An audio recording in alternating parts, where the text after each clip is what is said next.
Hi everyone, this is Michelle Samuels for Y Goals ID, and today we're gonna talk about an important topic, which is well, you can see it, it's obvious, risk and survival.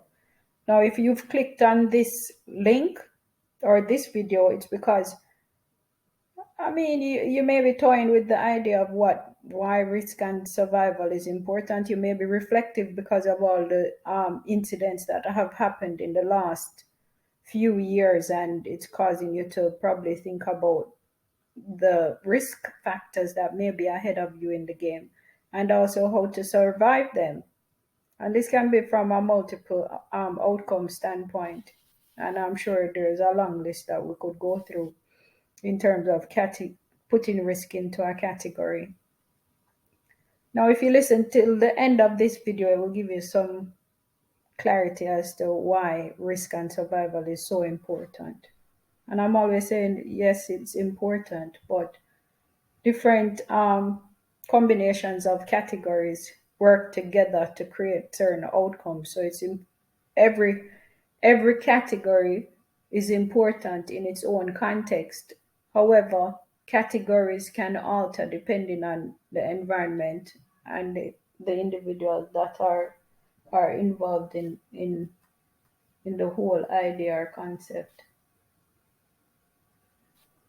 So sorry, the phone went off.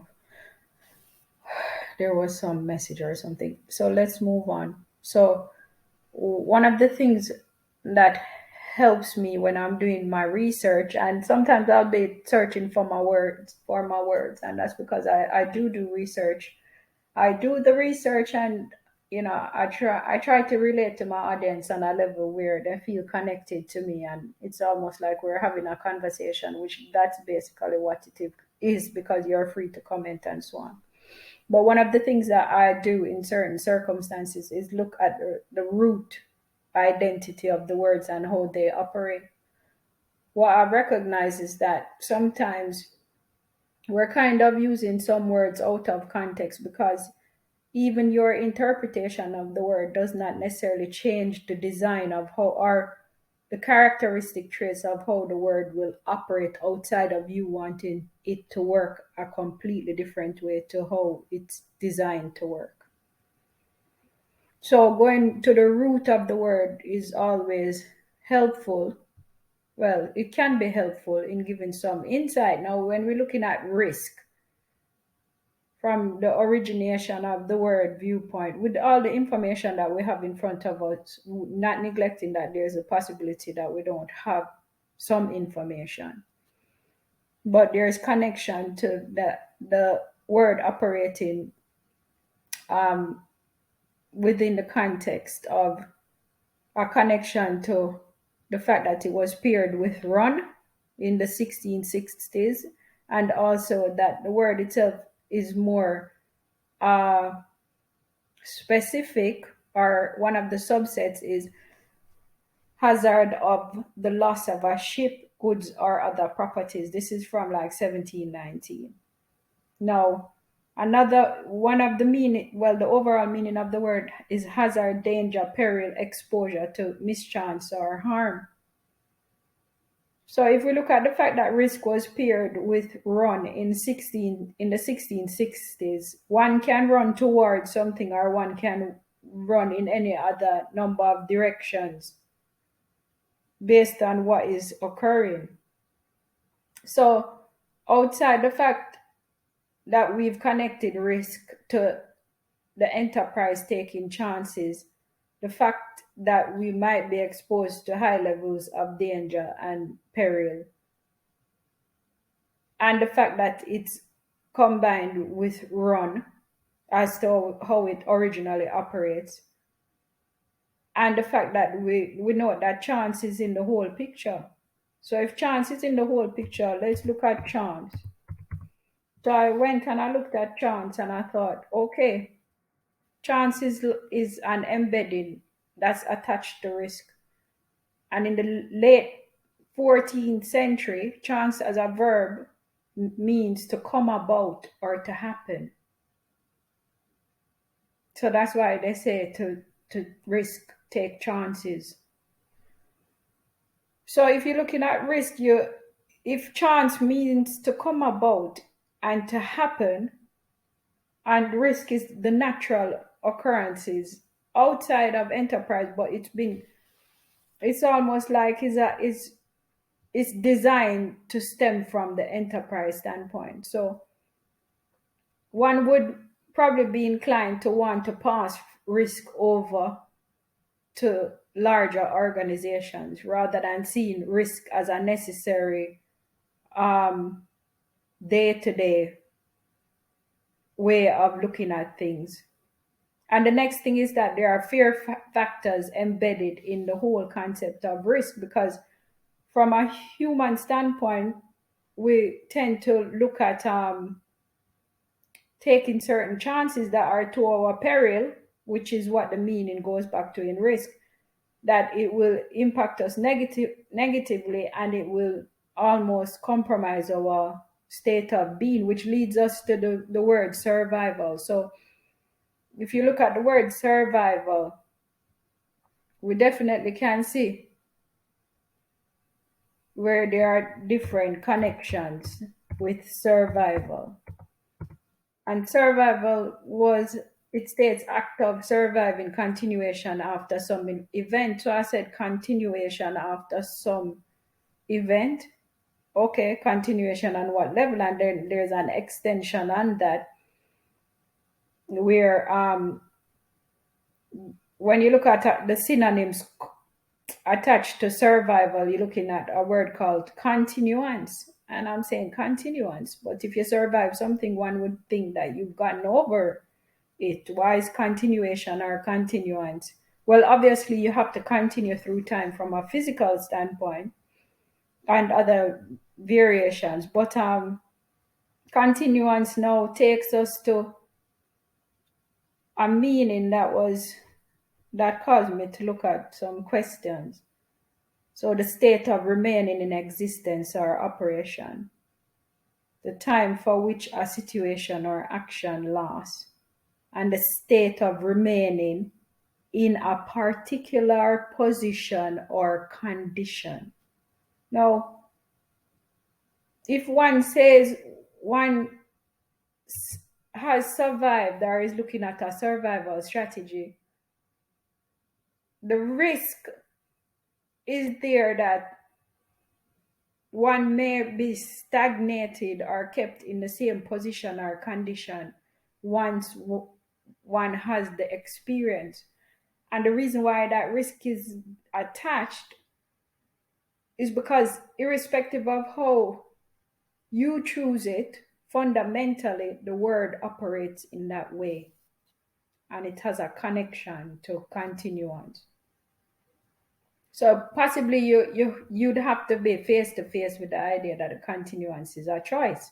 Continuance in what, on what scope? And I'm sure there are multiple variables that we can look at that actually affect that outcome, because irrespective of risk or survival, or risk and survival, each person or group will respond differently to the idea of or concept of it. Some people will just see it as a definite no direction. Some people will see it as a direction filled with opportunities. Now, to say one is averse to risk is kind of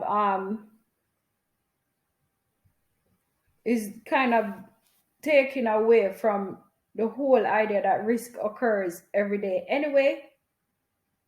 It embodies movement, which is very important, and it also allows to look at the opposite outcomes that one would want to occur in a positive way.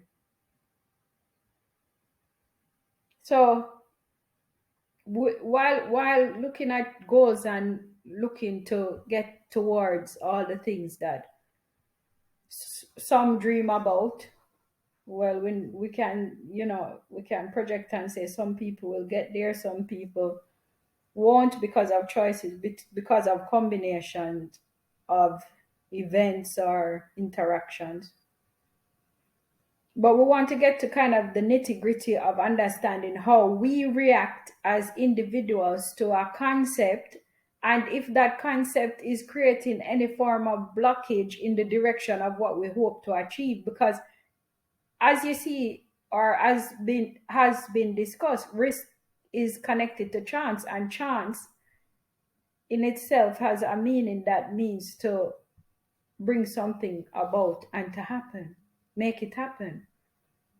So if chance brings something about and makes it happen, whether or not you're taking the chance, it's still gonna come about and happen, or because it operates like that anyway, or you can be focused on looking past the whole idea that there's a fear factor connected to the risk and then the chance will occur, or you can move in a completely direction based on the connection to running, which can be in the opposite way because of fear of death or compromise.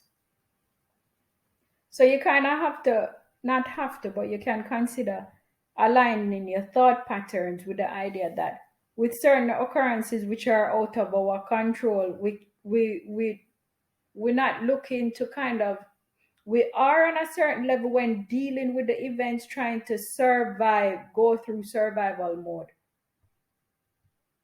But the survival element of it is actually a decision that one would have to make. Like you'd have to make that decision or consider making that decision, which is it's either them or you.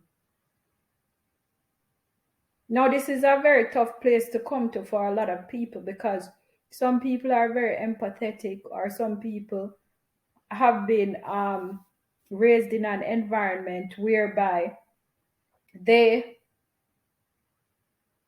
if they choose themselves over the other parties, it seems like they've gone against the order of things. But sometimes it's necessary to choose self in order to tap into the life that you want to create. And when you survive, there's an element of you almost learning. When we look at certain key aspects of survival, I'm just looking at a word right now. It's almost like it's either them or you, is connected back to run, looking at the word, like some elements of the word, is connected back to run, and it's almost like one is teaching oneself how to try equal or exceed, how to compete. Now, there are a lot of risks that we face on a daily basis. The risk might be coming, just there are so many risks. If you make a list of the risk, depending on the mindset you're in or how you've been taught, you'll probably be running in the next direction. But as you see, that if risk is connected to enterprise and certain things that can occur around enterprise, there's a profit element, there's a creation element in it, and there's also an element of allowing things to flow in a direction where you can either choose the state of remaining in a particular position or condition, or you can go past that. So when we're looking at doing our goals and so on, what formally happened based on the way the word operates and the interpretation of the word is that many people may have not wanted to look at risk so much because it's almost like having blinkers on, saying that no, it will go exactly how I hope, is almost blocking oneself from the idea of any traumatic events occurring or anything that might compromise one's existence. But if it's so, why would it be connected to the enterprise? It's a very important element of creating wealth, profit making, and being able to create supply channels and tap into the demands of other people. Which, if the mindset of the majority is that risk is an adverse decision, then the great risk takers are more inclined to move in the direction of manifesting or creating or having come about from chance the things that they want to from a gain standpoint. So we want to kind of be very cognizant of the words that we focus on or don't focus on. Because sometimes your lack of focus on a specific area and exploring that area could be what could be causing the blockage, or your interaction with the words or the experiences is not similar to other people, and it's creating like a way of thinking in the subconscious mind without you even understanding why you're afraid to take risk when fundamentally you are not. To a certain degree, yes, the majority might be inclined to pass the responsibility over to an organization, another person, group, or and this is deviation from responsibility and also just fear elements and so on. But if you're gonna pass that responsibility over to others, it's almost like you're trying to convince yourself that you're averse to risk when really you are not, because we are taking a risk on a daily basis by just operating in the natural environment. There are so many things that could potentially happen to us, or there are so many things that could happen to us just walking to the bathroom. There are so many unforeseen events that could occur, and there's nothing wrong with focusing on the non occurrence of these events that would, based on the word, how the word operates, create some peril or threat to death. But there's another side to the word. What are the odds of peril or a threat to, not threat to death, threat to existence or a threat of death? What are the odds of those occurring? Especially with your particular situation. So I'm always going back to how self operates in the environment, how one understands oneself and interprets reactions and triggers and responses to certain categories and ideas and concepts. Now, one person may take a risk and the other person takes the risk, and two different complete outcomes.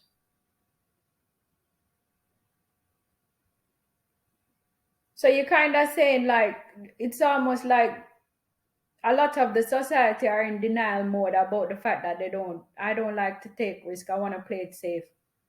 But on a daily basis, we're calculating so many, like mathematically, scientifically, in the mind and the brain, the way the brain operates. We're gonna say the brain right now for based on the level that we have in the discussion. So the way the brain operates, we're doing calculations at a very high level, trying to project outcomes that will happen in the future, and also misconceptions. We're kind of searching for misconceptions. And one of the misconceptions is that we're averse to risk, when really and truly is that it's really a strategic move on the part of the people that say pass the responsibility over, because they don't want to make a mistake in terms of their predictive capabilities, and that it's easier to say somebody else messed up than actually saying your prediction was wrong, because ideally most of us we want that surety in prediction, but we kind of like the idea of not knowing too. So it's not because there's not information out there about bringing clarity, it's just that it's easier, and there are so many complexities and things to focus on. So I can see where when one gets past a certain stage, or if they're accepting or based on their design, they might be inclined, or the way the society or environment that they're brought up in operates, and they've just done so repetition of activities are embedded and they're on autopilot, so they can't actually see the impact of what they're doing to themselves, their households, or other people. So when we're looking at like designing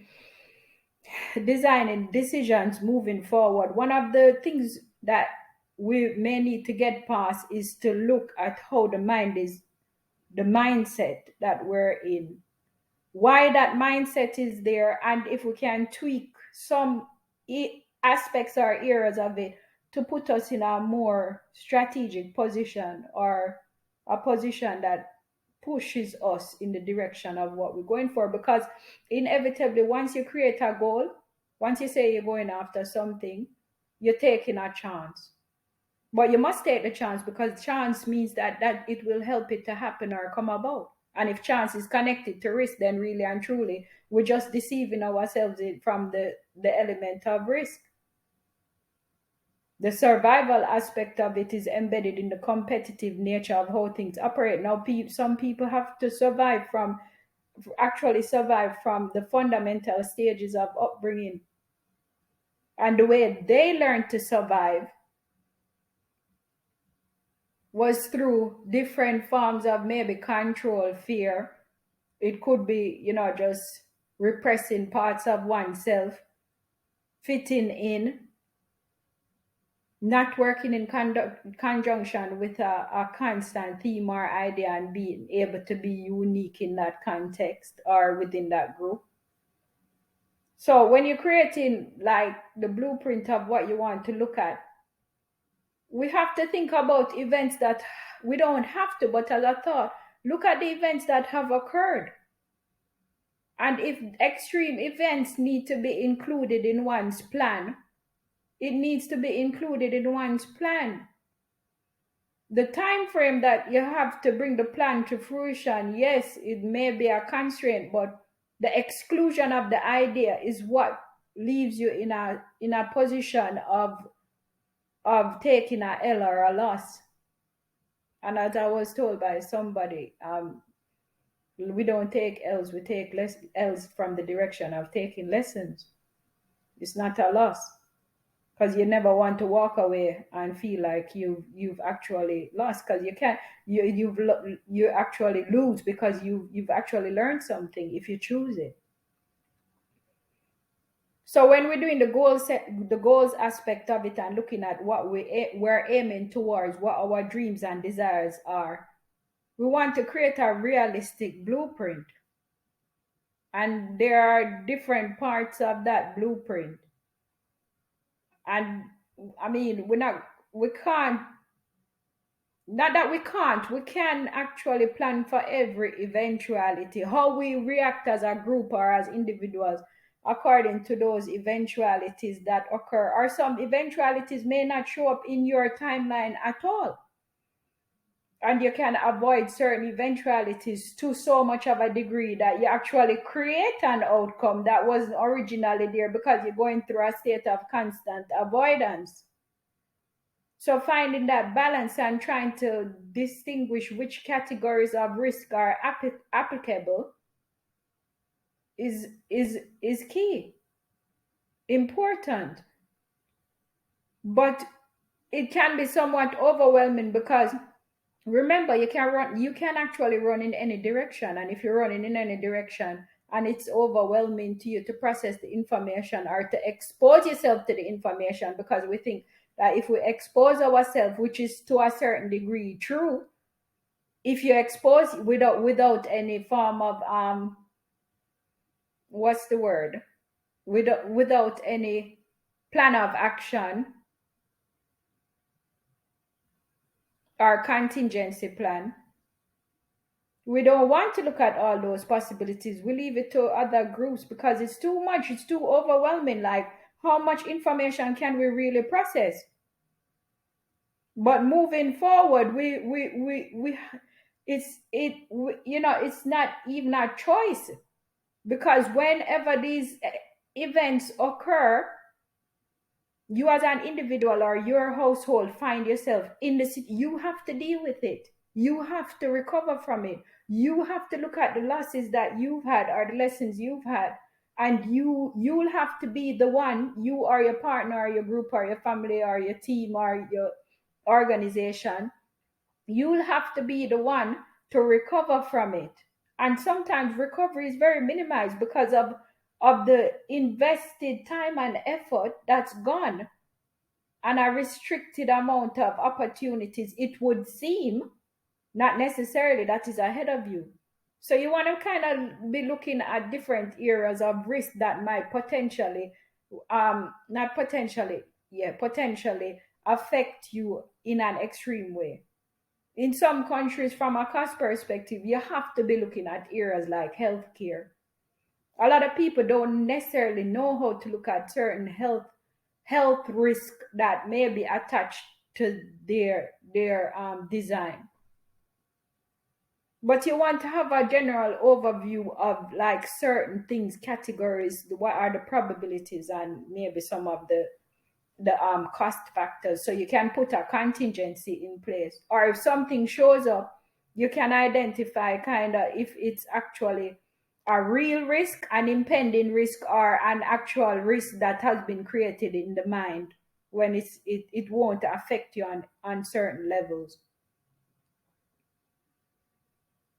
So if we look at what the risk factors are from a health standpoint, because it's really afraid that you're being afraid of peril, death, hazard, threat. So sometimes the hazard or the threat is actually smaller than you think, but because you're projecting the actual from the viewpoint of the idea of what it is, and you don't have enough knowledge about it, you become afraid. So you want to be looking at certain things like your physical well-being, what might be a threat to that. Your security, what might be a threat to that. How is it that you're gonna survive? And not only survive, but to actually, and I don't want to use this word, but let us touch on it a little bit. It's almost like you're gonna conquer, because to conquer means to win. The only reason why they don't refer to conquering is because there's some connection to countries and so on, and some people are afraid of those topics, or you just think pass it over to the institutions. So your physical well-being is one of the first things, because you're looking at being afraid of death, threats to physical self, and also loss of goods and property. That's how the word operates. So if you're looking at loss of goods and property, you're actually you're actually including you in the picture, your well-being, your security, your safety, and also the things that you've acquired over time. So if those things are of value to you, and if we're going off the premise that we basically operate like an organization or an enterprise, but on a very smaller scale, but basically that's how it works. Because an organization or enterprise, you have to market yourself for employment, you have to use communication channels, you have to basically put your children out there if you have them, to have them equipped from a certain standpoint with certain skills and education. You have to do the financial management and accounting for your household. These are just standard things that, whether or not we want to accept it, that's the reality of the reality of the situation. So whether or not you choose it, just like the words operate as they would, irrespective of what we want them to do, it's the same thing that we operate our household, and we're running it like an organization with certain categories and themes that no matter what direction you want to look at it, you must do. If your household is similar to an organization blueprint, sort of, just on a smaller scale, a risk analysis is definitely needed to be included. And any any negligence on that side of not putting the contingencies in place to protect that will come at a price. Not for all, for some, because like I said, two people can take risk and it's the same thing, but they respond differently and get different outcome. So going back to self and understanding self and how self operates with others, if you don't identify yourself and how you operate in the environment and how you respond to the environment and to the other person, anybody can come and tell you, listen, you have to do this, put your money here, go this way, try that, explore this, follow us.